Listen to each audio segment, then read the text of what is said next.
I am slowly working my way through all 17 of the Aurora Prehistoric Scenes kits. In the process of doing that, occasionally I do some repops, meaning that these kits were originally by Aurora, then they're by somebody else. Usually Revell, occasionally Atlantis. So today I'm starting on what was this kit. This is the original, I want to say 70s box, the Aurora Prehistoric Scenes Allosaurus. I'm not going to be building this one. I'm going to be doing this repop of the Revell Allosaurus. It's basically the same kit, just different manufacturer. So, so let's talk about it in a minute here. It does not come with a base. I have a base for it that I got from eBay that I think was when Atlantis was redoing the saber-toothed tiger. I think they somehow had a run of these. I think that's what happened. I don't know that for a fact. It's a two-part base, but unlike other Aurora Prehistoric Scenes bases, it doesn't have anything to connect the two bases together.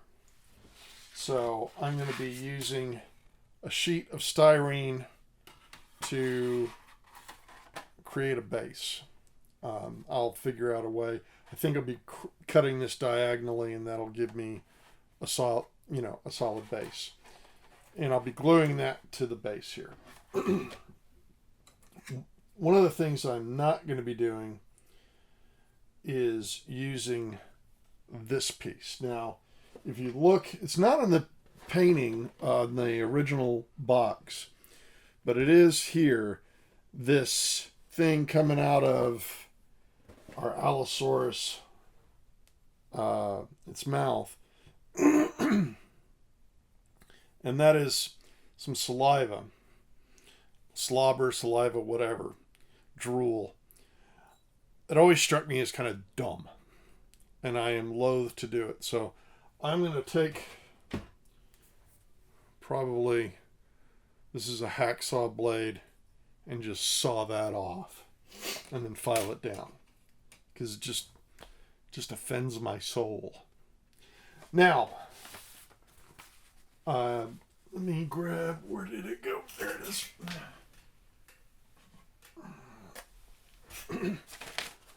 So as is my usual process, I'm going to do a toy version for the paint job, or to test the paint job as a painting test bed. So I've got this guy, I think I got it off Amazon. And my inspiration for the color scheme is this painting here. I don't know who it's by, but I know it looks purple. It's actually tan. My printer is not cooperating with me. Anyway, so this is kind of the scheme that I really liked. Tan with dark blue striping. So it's going to be probably closer to this, although probably more a darker tan and a darker blue. So also, as is my process, I have made a drawing of the base. And so with the base, what I'm going to do is what I did. I'll grab this real quick so you can see it here. For this Ankylosaurus, it also has one of these, little volcanoes here, just like the Allosaurus base does. So I've got some terrain, kind of like almost kind of fine sand. It comes in kind of a coal color, a light gray, dark ash color. So I'm going to be using that same thing on the base here. So that's our next project, the Revell formerly Aurora Allosaurus. So let's jump in.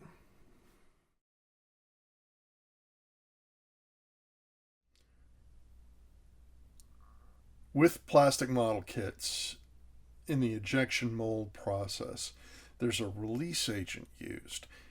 Now, if you don't remove that release agent, it could mess with your paint job. So it's always a good idea to clean your parts. This also gives you an opportunity to inventory your parts. I usually do a process of wiping it down with Windex first and then wiping it down with water and letting the parts dry before moving on to assembly.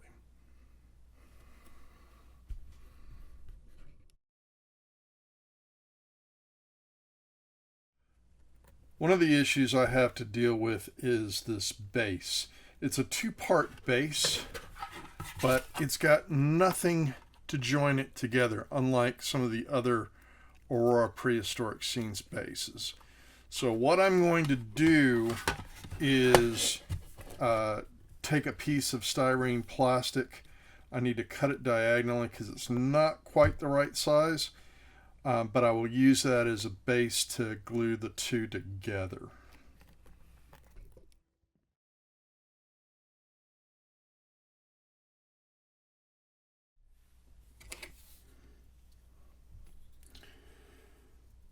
So as I may have mentioned earlier in the video, the tongue with the saliva, slobber, whatever, I can't abide by that. So I'm going to use a hacksaw blade and saw that off. Because of cutting off all the saliva stuff off the tongue, there's a gap on the underside of the tongue that I'm going to fill with milliput.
If I'm to be completely honest, seam mitigation is probably my least favorite part of model making.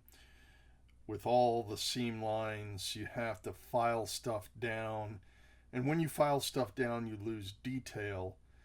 And there's also filling of gaps with putty that you also might lose some detail, and then you have to sometimes resculpt if at all possible. Sometimes it's not, at least not with a whole lot of work. So, but it still needs to be done because if you don't do it, you know, the seam lines are going to be obvious. All the assembly is done, and I've done all the puttying and filing and sanding that I'm going to do on this. I have chosen to leave the legs and arms unglued, unputtied, so they can be moved around. I did the same thing with my big T-Rex, and the same with the feet, because I want to be able to move this around enough to pose it. So I decided that's as far as I'm going to go. I probably could have done the feet. I may, actually, now I think about it, I think I may go do the feet. I did also complete the base here. I noticed something, and this is annoying. So there's these two footprints on the base here that you'd think would fit our guy here. But the feet are much wider. One will fit in either the left or the right, but not both. And there's another one back here that, yeah, it's, I really kind of think this is bad design. But that's what we've got. Anyway, so that's the story on this so far. The next thing is to get to priming and painting. So that's up next.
The Revell Allosaurus is done.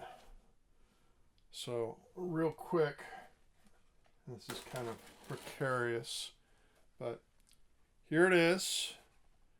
Hopefully you can see all that in all its glory. Like I said, it's kind of precarious here. I'll go ahead and put it down so, or put the base down so you can see a little closer here. So, definitely happy with the color scheme, what I used from the picture that this one here that I found out on the internet. I really liked how that turned out. It's not quite the same as what the picture shows, but certainly inspired by it. So pretty pleased. I think if I had to do it over again, I would do the mouth, paint the mouth before doing the assembly. I left the arms and legs articulated. For future builds, I might go ahead and glue them down and then putty around the edges. But for this build, I chose not to because I wasn't sure how it was going to stand. With the base, as I may have shown before, I had to take a couple of pieces of styrene. Actually, it was one sheet like this that I then kind of cut at a diagonal so I could, because it doesn't quite fit. So I had to get fancy. Very happy with how the lava turned out. So to do the lava, it's primed white underneath, and then I took some, I think it's Cavalry Brown model color, Vallejo model color, Cavalry Brown. I'll look here real quick. Do I have it here? I've got it there somewhere. Did around, anywhere where there was going to be shadow and around the edges of the little lava pools. And then I used first the clear orange from Tamiya, and then Tamiya's clear red to build up the lava effect. I think it turned out really good. And I used some Woodland Scenics.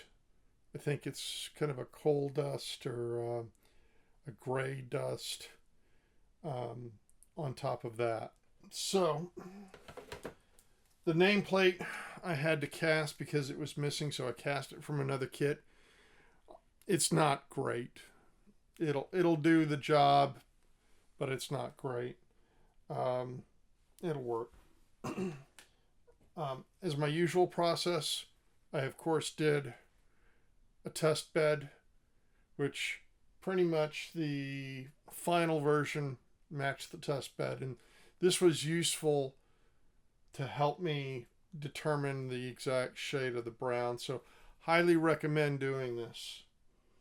So as I was shooting this, my camera battery ran out, so some stuff did not get shot. I will try to provide pictures as I go through here and do the editing, but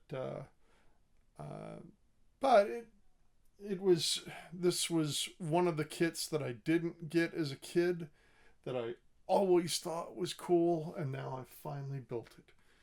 So this is number 14 of the 17 Aurora Prehistoric Scenes kit. Of course, this is a repop. It's the same molds as the Aurora kits. But this is number 14. I've got 3 more to go. I've got Dimetrodon, the sail back reptile. I've got the jungle swamp and the cave. So I'm working my way through. Hopefully get done with all of them soon. And I'm hoping to put them all together like it shows on the little map that you'd get with these kits, how you could put them all together. So looking forward to doing that. Anyway, thanks for joining me on this, and we'll certainly have more adventures. Take care.